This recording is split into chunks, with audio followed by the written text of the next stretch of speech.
Winter wheat harvest typically kicks off around Memorial Day, a little earlier in Texas and a little later in Kansas.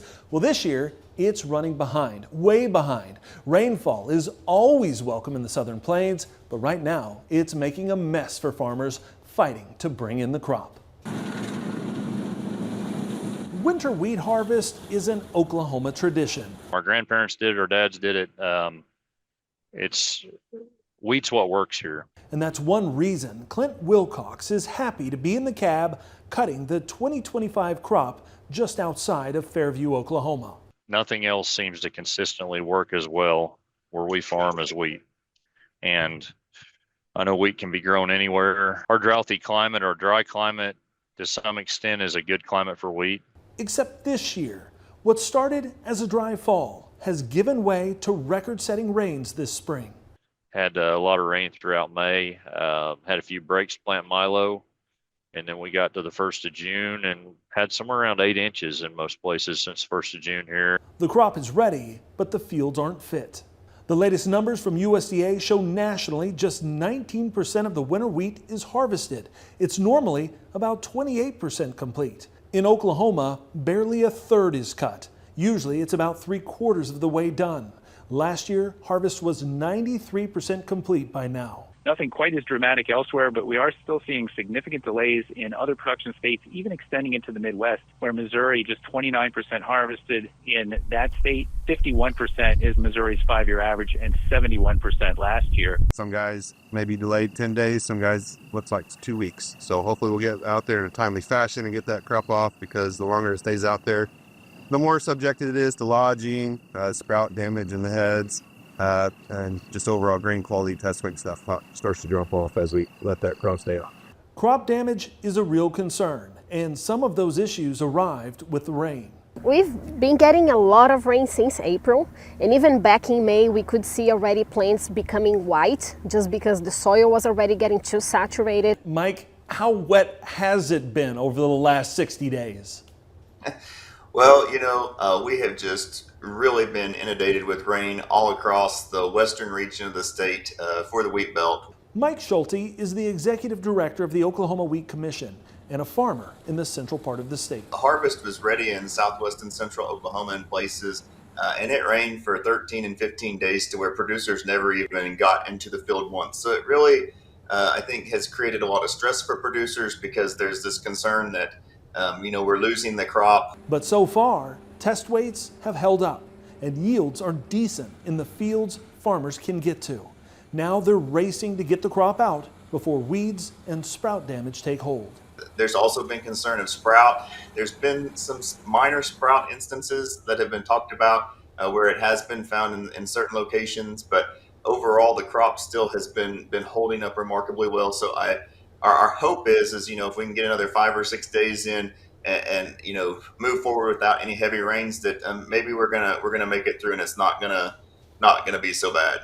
We can also have challenges with pre-harvest sprouting, so those grains start to sprout while still in the head, that then really brings down our yield and our quality of that grain as well. Have you heard much of that so far? Have we seen much of that out in the field?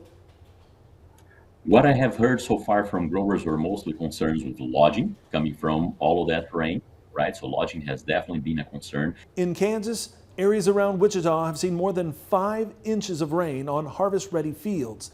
And while that's a concern, the biggest issue for state growers started last fall, when warm weather helped the wheat curl mite take hold. It's led to an outbreak of wheat streak mosaic virus. We are hearing harvest reports from growers where we were expecting some level of yield loss, but apparently the yield loss from those diseases might have been even greater, right? So thinking about the entire crop season, that has probably been our biggest challenge. A host of challenges now plaguing other states too, as harvest gets rolling. Missouri and Illinois both more than 20 points behind their average pace. L.M. Panzer on X harvesting in southern Illinois.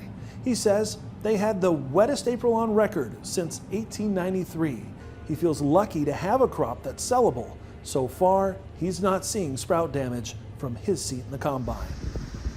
That's the silver lining in an otherwise challenging year. prices aren't great and haven't been most of the growing season. 3 months ago, we didn't think we were going to have a crop, so we're going to be coming in, I think, a lot more fuller than what we had anticipated in Texas, Oklahoma, and Kansas. And that means finding somewhere for all of these bushels to go. We have seen our South American customers and Central American customers return to the marketplace over the last month and a half. We have a group coming from Ecuador to Oklahoma here in the middle of July.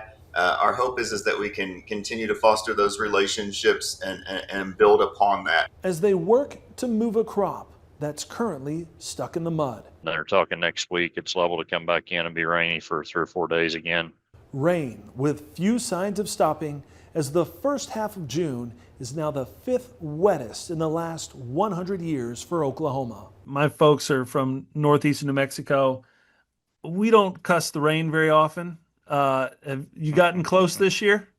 Yeah, we've I hate to admit this, but 2 Sundays ago in Sunday school, my wife added that we just 2 weeks of dry weather to the prayer list.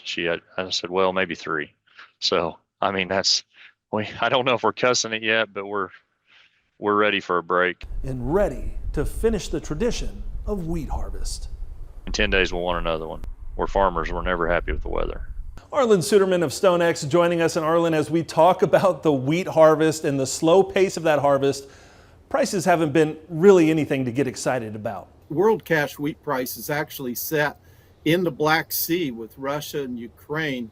And of course, particularly since the war started there over 3 years, almost 3.5 years ago, both sides have needed as much revenue as possible. And so they want to push as many bushels out on the market as possible. Russia had a short crop last year.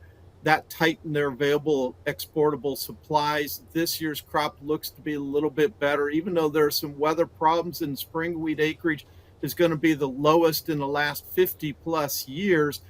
The winter wheat crop looks big enough now to increase the crop above last year's levels, and they want to quickly retake some of that market share. And so they're looking at prices that are quite low, and that's putting downward pressure on our prices as we harvest a big crop. You know, we're going to get a quarterly grain stocks coming up on Monday. Any chance we see any movement on the wheat side of the ledger? I think the wheat stocks number is fairly well known. If there's any surprises, they should be pretty small on that. Maybe on acreage for the spring wheat, there might be a surprise. I think if there's a surprise there, it might be to the downside.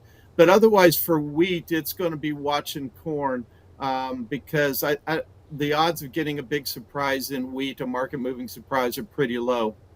All right, Arlen Suderman with StoneX, thanks so much for joining us. And we'll be back with more U.S. Farm Report, including a conversation with Chip Flory about what's the deal with oil prices even after all of the turmoil in the Middle East.